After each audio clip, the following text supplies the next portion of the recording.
E essa tal de ansiedade? Durante muitos anos estudando PNL e hipnose, eu cheguei à conclusão de que, para mim, a ansiedade nada mais é do que uma desculpa para não provocar as mudanças na própria vida. Se você sofre de ansiedade, não se ofenda com essa frase e me dê a oportunidade aqui de te explicar um pouquinho melhor ou te dar os conceitos do porquê eu cheguei a essa conclusão. Ansiedade, depressão são as doenças mais comuns na humanidade hoje. A ansiedade hoje faz mal para mais de 80% da população brasileira. Segundo alguns dados, até mais de 90%. Há 12 anos eu estudo PNL, hipnose e neurociência. Mas principalmente estudando PNL e hipnose, eu criei um conceito diferenciado e hoje eu quero trazer para você uma analogia que mostra como que também você pode ter construído um problema na sua cabeça que você não tem. E que talvez você esteja usando isso como uma bengala ou uma muleta para não resolver algumas coisas na tua vida. Mais uma vez, não se ofenda. Me permita te explicar. Seja bem-vindo aqui ao nosso canal, onde nós entregamos conteúdos sobre gestão de pessoas, empreendedorismo, vendas e gestão emocional, saúde mental. E hoje o nosso tema é ansiedade. Antes de qualquer coisa, se inscreva aqui no canal, ative as notificações, aproveite esse conteúdo que será sempre entregue de uma forma muito simples, objetiva e prática para você colocar já no seu dia a dia em prática, transformando seus resultados em vendas, se você é um empreendedor dentro da sua empresa e se você tem questões emocionais a resolver, você também vai poder trabalhar aqui com as ferramentas que nós vamos entregar para você. A analogia que eu quero fazer para você aqui relacionando a ansiedade é em relação à maçã. Eu gostaria que você pensasse numa maçã agora. Provavelmente você já comeu uma maçã, você sabe como é a textura, como é o sabor de uma maçã. Quando você come uma maçã, parece que você está mastigando um isopor, não é verdade? E se você concordou comigo que sim, que parece que você está mastigando um isopor, deixa eu te perguntar, você já comeu um isopor? Para você estar concordando comigo? Muitas vezes nós concordamos, e aqui é o primeiro ponto que eu quero trazer para você, nós funcionamos no automático e acabamos concordando com coisas de forma inconsciente, sem trazer para o consciente, sem perceber. E com isso nós construímos algumas crenças. Mas enfim, se você quiser matar a fome comendo maçã, você vai ter que comer 4, 5, 6. Ela não é aquela coisa que sacia, mas você sabe como é a textura, o sabor e qual é a cor da maçã que você come aí no dia a dia? Verde, vermelha ou rosada? Você já viu uma maçã azul como essa? Provavelmente não. Essa aqui, obviamente, é uma maçã azul de decoração, mas uma maçã azul, no mesmo tamanho, no formato, no mesmo sabor, porém com a coloração azul, ela não é comum aqui no Brasil ou na América Latina, mas ela existe em uma região específica da África. Uma região específica da África. Ela dá numa macieira normal, tradicional, como a que nós temos aqui. Se você não viu como é um pé de maçã, como é uma macieira, entra lá no Google, você vai ver. E lá na África, nessa região específica, essa macieira, ela produz maçãs, como nós temos aqui, no mesmo sabor, na mesma textura, porém numa coloração azul como essa. Uma cor azul e particularmente eu acho o azul muito mais bonito do que vermelho. Enfim, sou do Rio Grande do Sul, você vai entender por que eu estou fazendo essa brincadeira e falando essa bobagem aqui. Mas ela existe numa região específica da África. Veja bem, eu vou relacionar agora, tudo que eu vou falar para você é a história dessa maçã azul e provavelmente você nunca mais vai esquecer dessa história da maçã azul. Tanto que depois de alguns anos trabalhando com treinamentos, eu já treinei mais de 1000 hipnoterapeutas, já fiz treinamentos com mais de 4000 pessoas sobre gestão emocional e eles nunca esquecem dessa história, porque ela é a forma mais simples de entender como nós construímos a doença da ansiedade na nossa cabeça. Essa história da maçã azul é mentira. A maçã azul ela não existe em lugar nenhum do mundo, nem na África e nenhum outro lugar do mundo. E com certeza é a única história ou a única mentira que eu vou contar para você aqui nesse vídeo, nessa analogia. Mas é simplesmente uma analogia. E essa analogia eu já contei em todos os meus treinamentos de gestão emocional, em todos os meus treinamentos de empreendedorismo e de vendas. Eu sempre conto essa história para explicar para as pessoas como que acontece esse processo de construção de crença. Ou como que nós convencemos um cliente, como que nós construímos crenças ou problemas que fazem fazem mal para o nosso dia a dia, que nos atrapalham no dia a dia ou que são barreiras no dia a dia. E eu falo também, conto essa história para empreendedores para explicar para eles como que as crenças limitantes ou o porquê que eles não crescem ou porquê que eles têm experiências ruins e eles colocam um ponto final nisso, não se permitindo novas experiências como aquelas. E essas pessoas nunca mais esquecem da história da maçã azul e provavelmente você também não vai esquecer. Quando eu pedi lá no início do nosso vídeo para você imaginar ou lembrar de uma maçã, você buscou no seu cérebro uma série de conexões neurais. Quando eu te mostrei pela primeira vez essa maçã azul, você olhou para essa imagem e 2 neurônios se conectaram no seu cérebro formando uma sinapse, formando um pensamento. 2 neurônios simples, uma sinapse simples que se eu tivesse só te mostrado a imagem, amanhã você já teria esquecido dessa história. Porém, eu pedi para você lembrar da maçã ou buscar na sua imaginação a maçã. E quando você faz isso, você vai buscar uma série de conexões neurais no seu cérebro que formam essa crença ou a memória da maçã tradicional que você consome no dia a dia. Eu pedi para você lembrar da textura, do sabor e até fiz uma brincadeira idiota sobre o isopor. Tudo isso que você foi buscar no seu cérebro são conexões neurais, são sinapses, são centenas de conexões neurais, são milhares de sinapses que formam essas memórias. Então, aquela historinha da maçã azul, a imagem da maçã azul, que eram 2 neurônios ou uma conexão neural simples, foi aumentando de tamanho, porque aquelas conexões neurais que formam a memória da maçã acabaram se unindo a essa história da maçã azul. Então eu falei para você que ela existe numa região específica da África. Como que você imaginou, enquanto eu estava contando sobre a macieira, sobre a história da maçã azul, como que você imaginou? Eu imagino a África tudo seco, um pé de maçã lá no meio e o leão, girafa, os animais na volta. Essa é a imaginação que eu tenho e é isso que eu consigo imaginar. Essa imaginação são milhares de conexões neurais que formam as minhas memórias da África e tudo mais, como eu aprendi na escola. Obviamente eu nunca fui para a África, mas foi assim que eu vi em filmes, em vídeos, em documentários e é assim que eu vi em algumas fotos e livros na escola. É dessa forma que eu associo a África. Isso são milhares de conexões neurais que se associam agora à história da maçã azul. Então eu falo para você que é mentira. Ninguém gosta de mentira. E mentira desperta em nós uma série de sensações, de emoções, de percepções. E isso são mais centenas ou milhares de conexões neurais despertando no seu cérebro. E com isso, essa mentira se associa, essas sensações todas se associam à história da maçã azul.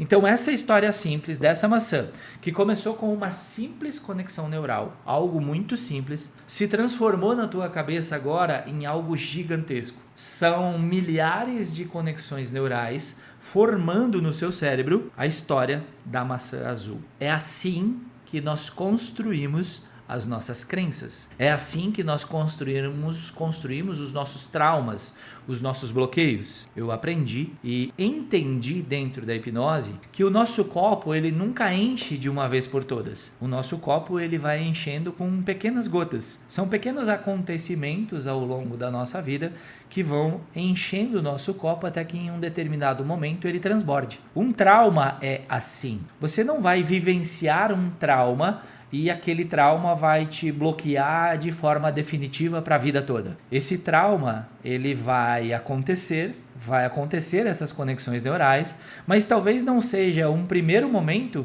que ele te trave, que ele se desenvolva de uma forma que você não consiga dar o próximo passo, ou que seja uma trava para algo que você queira fazer na tua vida. Esse trauma, ele vai ter um sentimento, uma emoção, e com o passar do tempo, novas emoções parecidas irão surgindo e irão se associando àquele trauma, deixando ele em um determinado momento intransponível. É assim que nós construímos as nossas crenças. As pessoas que você não gosta, as coisas que você não gosta, as coisas que você gosta, que te fazem bem. Tudo são padrões neurais e conexões, sinapses no seu cérebro que fazem isso acontecer. A ansiedade, ela existe sim. ela é real. Existe uma alteração hormonal ou uma alteração de substâncias que muitas vezes por uma questão de formação fisiológica do nosso cérebro ou do nosso corpo acaba interferindo nesse processo de produção dessas substâncias. Principalmente o cortisol, que quando produzido em excesso provoca reações de ansiedade. Mas, a partir do momento em que eu comecei a fazer algumas conexões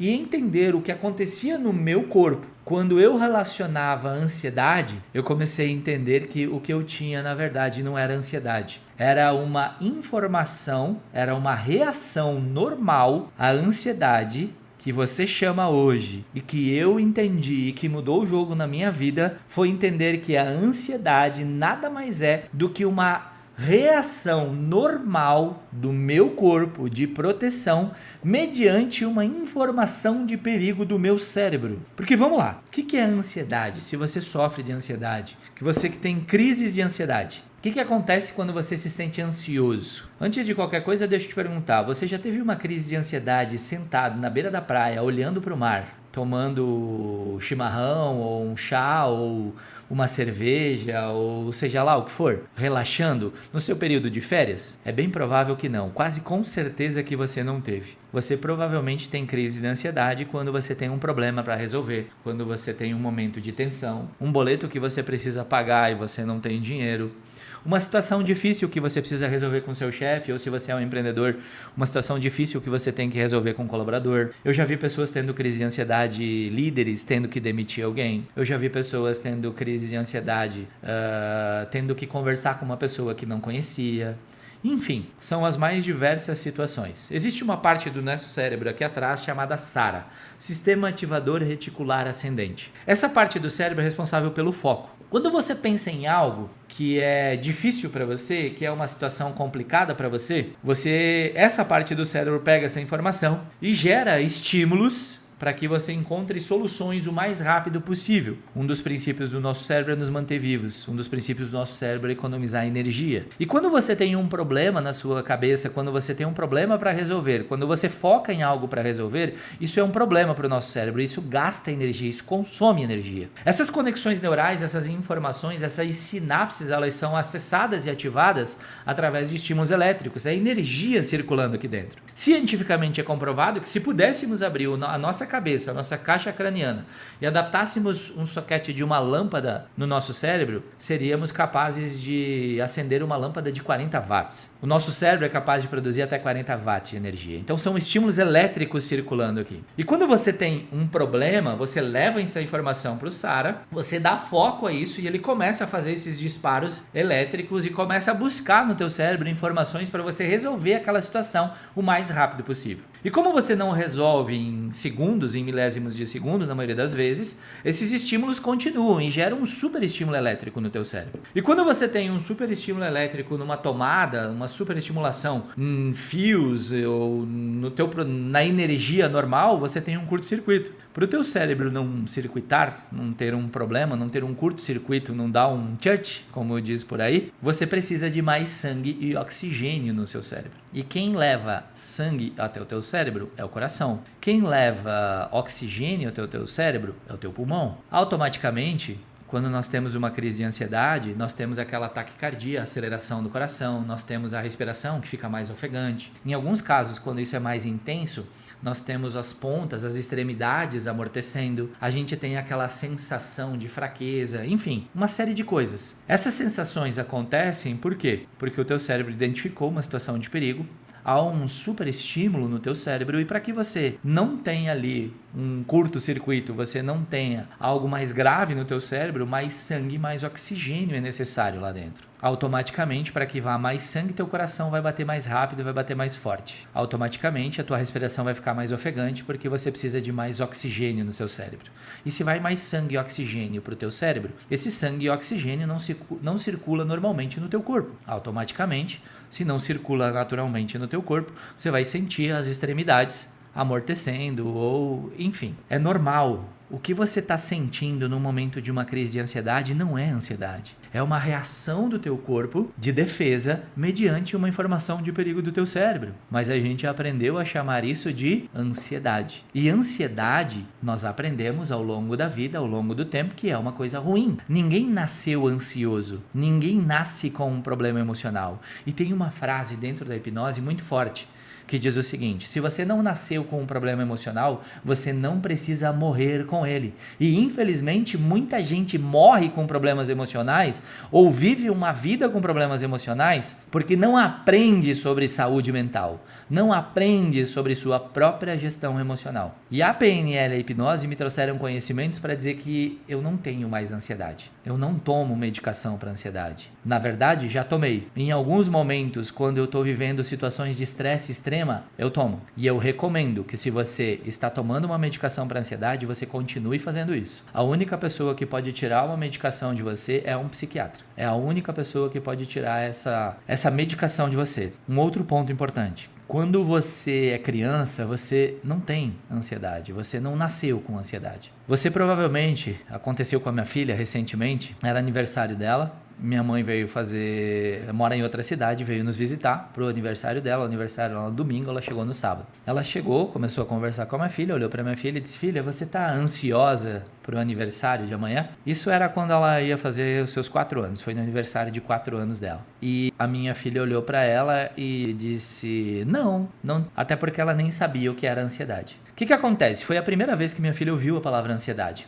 Foi a primeira vez que você ouviu essa maçã azul. Ela ouviu a minha mãe falando sobre ansiedade. 2 neurônios se conectam no cérebro dela, formando uma sinapse, um pensamento. Mas isso não faz mal. Ela vai para a televisão e eu estava acompanhando um desenho que ela assistia, um canal no YouTube, onde algumas meninas faziam algumas experiências. E depois de elas começarem uma experiência, uma das crianças que estava ali: nossa, estou ansiosa para ver o que vai acontecer aqui. É a segunda vez que ela ouve a palavra ansiedade. E assim, ela vai viver situações na vida dela onde a palavra ansiedade e o sentimento que ela vai estar sentindo em algumas situações vai ser relacionado à ansiedade. E vai chegar um determinado momento na vida dela em que a ansiedade foi relacionada a tantas coisas que ela vai ter a história da maçã azul do mal na cabeça dela. Ela vai ter centenas de milhares de conexões neurais relacionando a ansiedade. Isso foi sendo construído em casa, na escola, no que ela vê na TV. Ou você não ouve frequentemente algo no rádio, na TV ou na conversa com os seus amigos, onde as pessoas repetem assim: nossa, tô ansioso para ver o que acontecer amanhã. Tem uma reunião amanhã, tô muito ansioso. Tem uma entrevista de emprego, nossa, nem dormi direito, tô numa ansiedade que só. Não, você não tá numa ansiedade. Você está tendo uma reação normal mediante algo desconfortável para você, uma informação de perigo desconfortável para o teu cérebro. É isso que está acontecendo e o teu corpo reage naturalmente. Reage em relação a essa informação de perigo para que você não tenha um troço. Tem uma outra frase muito importante que eu aprendi dentro da hipnose. O problema começa quando você acha que tem um problema. E aí, chega lá com 16, 17 anos da tua vida, você começa a sentir em muitos momentos essa sensação de ansiedade. E aí você procura um psicólogo, você procura um psiquiatra e você tem essas pessoas dizendo que você tem isso. É óbvio, você não vai questionar, são pessoas que estudaram anos e anos sobre isso. Eu aprendi a questionar não só o psicólogo, não só o psiquiatra, mas tudo que é falado sobre a ansiedade. Tudo que as pessoas aceitam nisso, porque eu atendi mais de 300 pessoas com ansiedade utilizando a ferramenta da hipnose. E todas elas, essa situação da ansiedade começa com um medo, com uma insegurança, mas com uma construção de crenças ao longo da vida muito forte. Um problema começa quando você acha que tem um problema. Se você acha que você é ansioso, que você tem esse problema, maravilha, você vai ter ansiedade. Se você aceitar isso, você vai ser ansioso. E veja bem, se você tem reações, se você tem sintomas, busque um psicólogo, busque um psiquiatra, busque tratamento, busque ajuda. Porque por muitos anos da minha vida, eu precisei dessa ajuda e não estou aqui dizendo que daqui a pouco eu não precise, daqui a pouco eu preciso também. E existem momentos da minha vida tensos que eu busco meu psiquiatra para lá por 20, 30 dias, 40 dias, tomar uma medicação para me ajudar a controlar situações difíceis que mentalmente, em muitos momentos, eu não estou pronto para controlar, ou para trabalhar, ou para vivenciar. Então, busque sim ajuda. Mas o que eu quero te trazer aqui é: questione. Será que você realmente tem isso? Talvez você possa começar a se questionar. Será que essa historinha da maçã azul, que é a ansiedade, ou que é o seu medo do escuro, ou que é o seu medo de uma reunião com alguém, ou a sua insegurança de falar com estranhos, ou o medo de andar de avião, será que todas essas travas que você possui não são crenças que foram construídas ao longo do tempo e que você vem aceitando como uma verdade na sua vida, como uma realidade na sua vida? Talvez agora eu tenha conseguido explicar melhor para você porque, na minha opinião, essa responsabilidade é minha. Na minha opinião, 90% das pessoas que eu conheço utilizam a ansiedade como uma desculpa para não provocar as mudanças necessárias na própria vida. Existe sim. A ansiedade existe sim, e você precisa de ajuda se você tem, mas na maioria das vezes você está usando a ansiedade como uma muleta, como uma desculpa para você não fazer o que precisa ser feito na tua vida. Pare para pensar sobre isso. Se você concorda, se você discorda, deixa aqui nos comentários. Eu tenho certeza que desse conteúdo nós vamos poder dissertar sobre várias coisas. E mais, eu respeito totalmente a sua opinião, mas se pergunte, não só sobre a ansiedade, mas sobre outras travas. Será que realmente são travas ou são apenas situações que você escolheu acreditar na sua vida e você não questiona esse comportamento em você mesmo?